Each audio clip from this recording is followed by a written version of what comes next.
बिस्मिल्लाहिर्रहमानिर्रहीम। अस्सलाम वालेकुम डियर स्टूडेंट्स, उम्मीद करती हूँ आप लोग खैरियत से होंगे। आज हम डिस्कस करेंगे first year chemistry chapter 1 basic concept के इंपॉर्टेंट शॉर्ट क्वेश्चन और लॉन्ग क्वेश्चंस।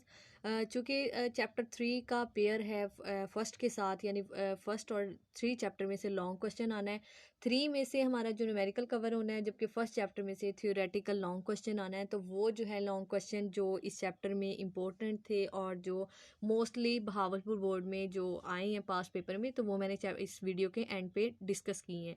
तो यहाँ पे हम one by one short questions को देखते जाएंगे और आप लोग स्टूडेंट्स अपने हाथ में पेन पेंसिल जो भी है वो पकड़ लें, या तो अपनी नोटबुक या फिर अपनी बुक पे साथ साथ निशान लगाते रहें ताकि आपको आइडिया हो। क्योंकि स्टूडेंट जो है वो चैप्टर तो पढ़ते रहते हैं, लेकिन चैप्टर 10 दफ़ा भी पढ़ने के बाद उन्हें ये अंदाज़ा नहीं होता कि कौन सा जो है हमारे पास शॉर्ट क्वेश्चन बनता है, कौन सा शॉर्ट क्वेश्चन इम्पोर्टेंट है और किस हवाले से पूछा जा सकता है। तो इसलिए अपनी पेंसिल कॉपी जो भी है वो हाथ में पकड़ लें और कॉन्शियस हो के ज़रा लेक्चर को सुनिएगा। और एक बात आपको बता दूं कि इससे पहले जो 10th केमिस्ट्री का पेपर हुआ था रिसेंटली, फर्स्ट और सेकंड ग्रुप दोनों में, अब जब वो पेपर हुआ है तो मैंने देखा है कि उसमें फ़र्स्ट टाइम के पेपर में तकरीबन 14 शॉर्ट क्वेश्चन थे। जो मैंने वीडियो अपलोड की थी उसमें से 14 शॉर्ट क्वेश्चन आए हैं इस दफ़ा के पेपर में 2023। और इसी तरह जो सेकंड ग्रुप का पेपर था केमिस्ट्री का, उसमें भी 12 शॉर्ट क्वेश्चन कवर हो रहे थे जो मैंने वीडियो में अपलोड किए थे। तो इसलिए स्टूडेंट आप लोगों से भी यही अपील है कि कम अज़ कम अगर आप केमिस्ट्री में पासिंग मार्क्स से ज़्यादा लेना चाह रहे हैं, जो मैंने पेयरिंग स्कीम को भी इससे पहले डिस्कस किया था, वहाँ पे कुछ टिप्स भी शेयर किए थे कि आपने किस तरह से तैयारी करनी है, किसको ज़्यादा फोकस करना है, कौन सा पोर्शन ज़्यादा पढ़ना है। और एक और बात इंपॉर्टेंट वो ये है कि एमसीक्यूज़ जो है वो आपने एक्सरसाइज वाले ही करने हैं। किसी एक आधे एमसीक्यूज़ के लिए आपको ज़रूरत नहीं है कि आप कोई की बुक या कुछ भी देखें। जस्ट आप फोकस करें अपनी एक्सरसाइज के जो एंड पे दिए होते हैं एमसीक्यूज़, चैप्टर के एंड पे एक्सरसाइज वाले एमसीक्यूज़ अच्छे तरीके से उसको तैयार कर लें। और इसके अलावा जो उनके आंसर्स हैं वो भी कंफर्म कर लिया करें, क्योंकि एक दो स्टूडेंट के साथ ऐसे हुआ है कि उन्होंने अपनी बुक पे जो है वो रॉन्ग आंसर लगाया हुआ था और पेपर में जब वो शॉर्ट क्वेश्चन आया, एमसीक्यूज़ आया, तो उन्होंने वहाँ पे भी वही एमसीक्यूज़ टिक किया था जो कि गलत हो गया। तो इसलिए आप एमसीक्यूज़ के बारे में ज़रा कॉन्शियस हो जाया करें, क्योंकि यही आपका जो है वो फ्री के नंबर होते हैं, जो एक्सरसाइज के आपको पैट पता होता है कि ये आने ही आने हैं। अब देखते हैं हमारा शॉर्ट क्वेश्चंस। सबसे पहला शॉर्ट क्वेश्चन है define a molecule, give examples. मैं जल्दी जल्दी डिस्कस करती जाऊंगी। हमारे पास ये जो है पहले आपको दो डेफिनेशन ही दी हैं मॉलिक्यूल वाले टॉपिक में से, मॉलिक्यूल और उसकी एग्जांपल, इसी तरह एटॉमिसिटी उसकी एग्जांपल पूछी गई है, और फिर मॉलिक्यूलर आयन की डेफिनेशन है। नेक्स्ट है हमारे पास atomic masses may be in fractions, why fractions में क्यों होते हैं, इसका आंसर मैंने पेस्ट कर दिया। अगर आपको ये करीब तरीन लगता है तो ये भी ठीक है, नहीं तो आप अपनी बुक से भी तैयार कर सकते हैं। रेड कलर में जो मैंने हाईलाइट किए हैं वो इनके आंसर्स हैं। Right the names of methods employed for the separation of isotopes. Isotopes वाले टॉपिक के एंड पे जो आपको कुछ टेक्निक्स के नाम दिए हुए हैं, तो वो आप उन टेक्निक्स के नाम लिखेंगे। और बहुत इंपॉर्टेंट शॉर्ट क्वेश्चन है define mass spectrometry. Mass spectrometry की डेफिनेशन, रिलेटिव एटॉमिक मैस क्या होता है इसकी डेफिनेशन, और स्टूडेंट इसके साथ एटॉमिक मैस यूनिट उसकी भी डेफिनेशन गिवन है, तो वो भी आप तैयार कर लीजिएगा। What is the function of electrometer in separation of isotopes in mass spectrometer? Electrometer का क्या फंक्शन है सेपरेशन में आइसोटॉप्स की। उसके बाद है व्हाट इज मैस स्पेक्ट्रम या मैस स्पेक्ट्रोग्राफ। अब मैस स्पेक्ट्रोग्राफ के नाम से भी आपके पास सवाल आ सकते हैं और मैस स्पेक्ट्रम के लिहाज से भी। तो ये आपके पास फ्री का नंबर है और इम्पोर्टेंट भी है, और ये काफ़ी दफ़ा रिपीट भी हो चुका है। तो ये 2 नंबर की डेफिनेशन आप ऐड कर देंगे मैस स्पेक्ट्रम की, या मैस स्पेक्ट्रोग्राफ ग्राफ होता है बेसिकली ये। Why the isotopes have same chemical properties. Same chemical property इसका भी आंसर गिवन है, ये जो रेड कलर में हाईलाइट किया है। अब आप ये ठीक लगे तो ये कर लें, नहीं तो आपकी जो आइसोटॉप वाला है टॉपिक उसमें इसका आंसर गिवन है, वहाँ से आप देख सकती हैं।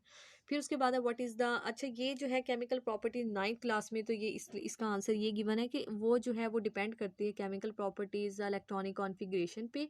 चूँकि हमारे पास प्रोटॉन नंबर सेम होती हैं और इलेक्ट्रॉन भी, तो इस वजह से इनके पास न्यूट्रॉन सिर्फ डिफरेंट होते हैं, जिसकी वजह से फिजिकल प्रॉपर्टी डिफरेंट होती है। बाकी केमिकल प्रॉपर्टीज जो है वो इलेक्ट्रॉनिक कॉन्फ़िगरेशन पे डिपेंड करती है, तो वो सिमिलर ही होती है। What is the reason for two equally strong peaks. खैर ये आप पढ़ लीजिएगा और इसका आंसर भी गिवन है। फिर उसके बाद है एम्पिरिकल फार्मूला की डेफिनेशन और ये किस तरह से रिलेट करता है मॉलिक्यूलर फार्मूला के साथ when they are same for a molecule. अब ये पहला और आखिरी पोर्शन जो है इसका वो मैंने नहीं लिखा, मैंने दरमियान वाला है कैसे रिलेट होता है। तो molecular formula is equals to n multiply by empirical formula, और इसकी एग्जांपल गिवन है। एम्पिरिकल फार्मूला जो है वो बेंजीन का CH होता है, जबकि मॉलिक्यूलर फार्मूला C6H6 होता है। तो MF is equal to 6EF, यानी MF मॉलिक्यूलर फार्मूला और EF एम्पिरिकल फार्मूला, जबकि हमारे पास जो n है वो 6 है। अब यहाँ पे क्वेश्चन में 3 बातें पूछी गई, एम्पिरिकल फार्मूला की डेफिनेशन पूछी गई है, दूसरा ये रिलेट कैसे होता है, why when they are same for a molecule, कब ये सेम होते हैं, जब आपके पास जो है n यूनिटी हो जाता है।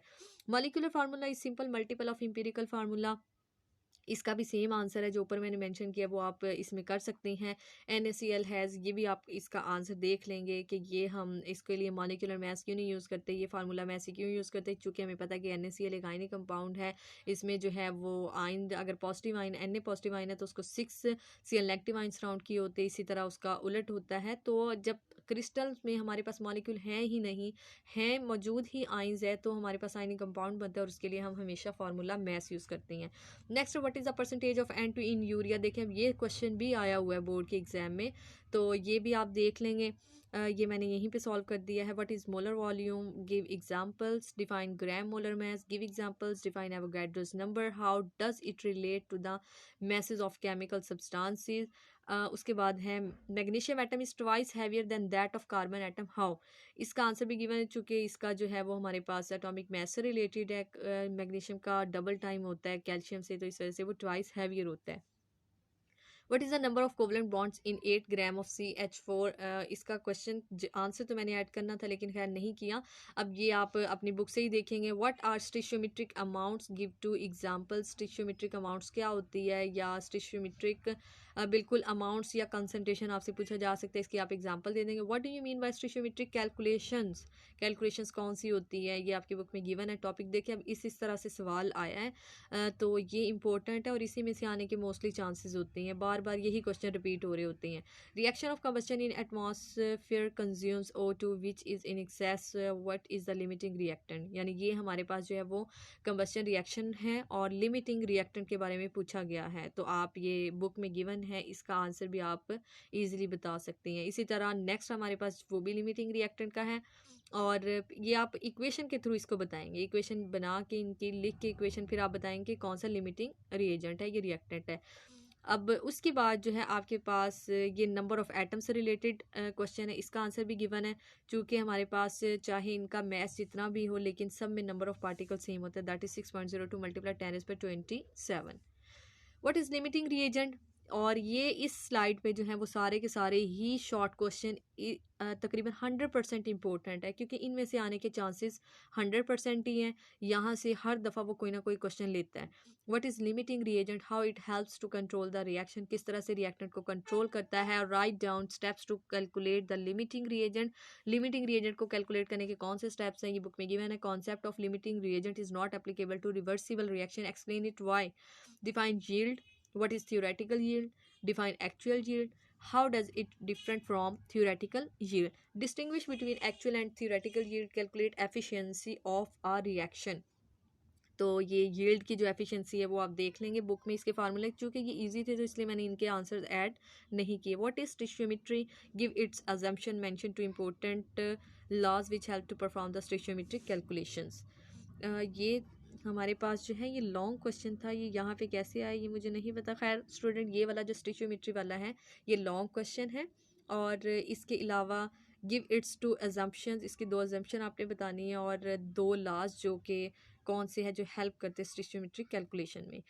Describe combustion analysis to determine mass percentage. अब देखें ये है हमारे पास लॉन्ग क्वेश्चन और बहुत ही इंपॉर्टेंट लॉन्ग क्वेश्चन है। जब भी लॉन्ग क्वेश्चन आता है तो इन्हीं में से ही आया है, तो आप आंखें बंद करके इन लॉन्ग क्वेश्चंस को तैयार कर लें। और इसी तरह जब चैप्टर 3 आएगा तो मैं आपको बता दूंगी कि कौन कौन सी आपने एग्जाम्पल्स करनी है, मोस्टली वहाँ एग्जाम्पल से ही न्यूमेरिकल आता है। तो ये है हमारे पास लॉन्ग क्वेश्चन जिसमें कंबशन एनालिसिस से आया है, यील्ड वाला आया है, और यील्ड के ये जो है स्टेप्स बताए हुए हैं किस किस तरह से आपने इसको सॉल्व करना है। मतलब आप इसकी टाइप्स बताएंगे, एक्चुअल यील्ड क्यों कम होती है ये बता देंगे रीज़न, फिर उसके बाद परसेंटेज यील्ड का formula, what is limiting reactant, how does it control the quality of product form explain, ये सारा लिमिटिंग रिएक्टेंट वाला आप एग्जांपल्स के थ्रू समझाएंगे। डिफाइन स्टिशियोमेट्री, और ये दोबारा से वही सवाल आ गए हैं, तो ये स्टिशियोमेट्री का देखें ज़रा किस तरह से सवाल आता है। और right a detail note on math spectrometry. तो स्टूडेंट ये थे हमारे लॉन्ग क्वेश्चन जो कि स्टूडेंट को काफ़ी क्यूरियस होते हैं कि उन्हें नहीं पता चल रहा होता है फर्स्ट चैप्टर में से लॉन्ग कौन से आने हैं। तो ज़रा आप कॉन्शियस होकर तैयारी करें, इंशाल्लाह बाकी चैप्टर्स के भी मैं अपलोड करती रहूँगी। और आप लोग हमारी वीडियोस को देखते रहें, लाइक ज़रूर कीजिएगा, बहुत मेहनत होती है इन पे, और चैनल को सब्सक्राइब करें, शेयर भी ज़रूर कीजिएगा। Thank you students.